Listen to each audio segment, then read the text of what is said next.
చైనాలో యుగాంతం. డైనోసార్లు అంతరించినట్టు మానవ జాతి కూడా అంతరించిపోబోతోందా? మానవుడు కూడా భవిష్యత్తులో మనుగడ కోల్పోతాడా? భూమి మీద మానవాళి చేస్తున్న ప్రయోగాలకి ప్రకృతి కన్నెర్ర చేస్తోందా? ఈ పరిణామాలన్నీ యుగాంతానికి సంకేతాలు కాబోతున్నాయా?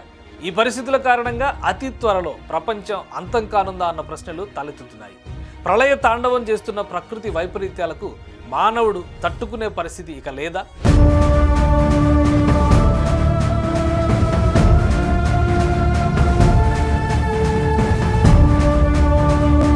ప్రపంచవ్యాప్తంగా జరుగుతున్న ప్రకృతి విపత్తులు ఈ వాదనకు బలం చేకూరుస్తున్నాయా అంటే అవుననే సమాధానం వినిపిస్తుంది. అకస్మాత్తుగా వస్తున్న వరదలకు, ఎండలకే వేల ప్రాణాలు కోల్పోయి ఆస్తి నష్టం వాటిల్లుతున్న దృశ్యాలు మన కళ్ళ ముందునే జరుగుతున్నాయి.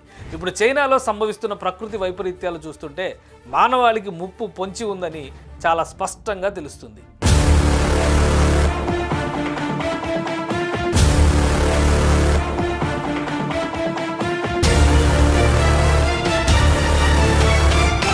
తాజాగా చైనాలో తుఫాను బీభత్సం సృష్టించింది. దక్షిణ చైనాలోని ద్వీప ప్రావిన్స్ హైనాన్ తీరంలో తుఫాను ప్రభావంతో భారీ వర్షం, బలమైన గాలులు వీచాయి. ఇది చైనాలో గ్యాంగ్లీ జువాంగ్ ప్రాంతం నుండి ఉత్తర వియత్నాంకు చేరుకుని అక్కడ భయానక పరిస్థితుల్ని సృష్టించింది. ఈ తుఫానుతో చైనాలో కొబ్బరి చెట్లు, భారీ చెట్లు నేల కొరిగాయి.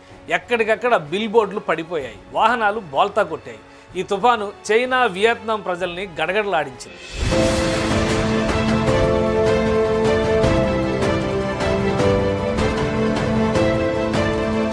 చైనాలో వచ్చిన తుఫానుకి రోడ్లపై వాహనాలు, ఇళ్లలో సామాన్లు, పెద్ద పెద్ద అద్దాల మేడలు సైతం గాలికి కుప్పకూలిపోతున్న పరిస్థితి.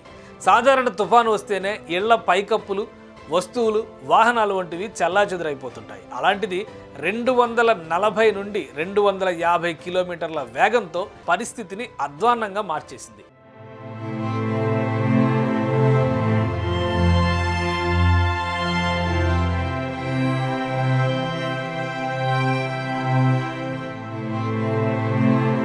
ఎప్పుడో 2012లో యుగాంతం అన్న వార్తలు ఒక్కసారిగా కొత్త చర్చకి దారితీశాయి. ప్రస్తుతం ప్రపంచవ్యాప్తంగా తలెత్తుతున్న ప్రకృతి వైపరీత్యాలు యుగాంతానికి సంకేతాలుగా భావించాల్సినటువంటి పరిస్థితి.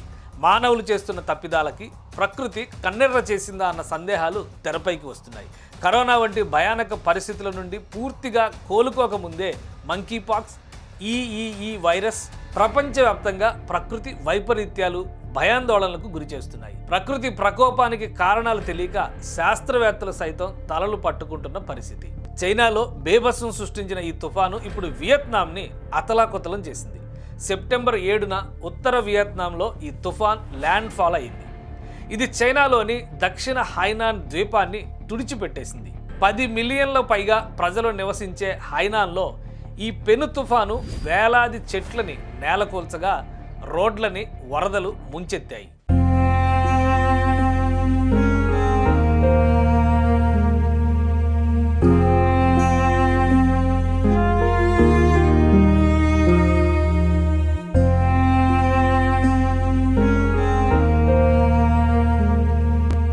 అత్యంత వేగంగా వీచిన గాలులు భవనాలపై విరుచుకుపడ్డాయి. దీంతో అద్దాల మేడలు ఊడ్చుకుపోయాయి.